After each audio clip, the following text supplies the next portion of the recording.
न्यूरोलॉजीमध्ये जर सगळ्यात जास्त डेंजरस खतरनाक असा मुलांक म्हणाल तर तो म्हणजे नंबर 9. हो, कारण मंगळ आणि रूल होतात या लोकांचं ॲग्रेशन इतकं जास्त असते की समोरच्या त्याच्यासमोर टिकू शकणार नाही. यांना जर कोणी हर्ट केलं, यांना कोणी जर डिवचलं तर ही लोकं खूपच जास्त म्हणजे मारधाड करून त्याचा बदला घेतात. ॲग्रेशनच्या बाबतीत ही लोकं खूप जास्त डेंजर असतात. दुसरं म्हणजे मुलांक 5. मुलांक 5 थोडेसे अनप्रेडिक्टेबल असतात. समोरच्यासोबत कसं वागायचं हे त्यांना बरोबर माहिती असतं.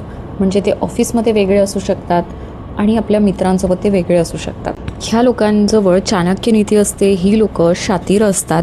म्हणजे कुणासमोर कसं वागायचं आहे आणि कोणाचा फायदा कसा करून घ्यायचा आहे आपल्या फायद्यानुसार ही लोकं आपली फेसेस बदलतात. पॉझिटिव्हली बघायला गेलं मुलांक 5 ही चांगली असतात, पण चाणक्य नीतीने शातीर असतात.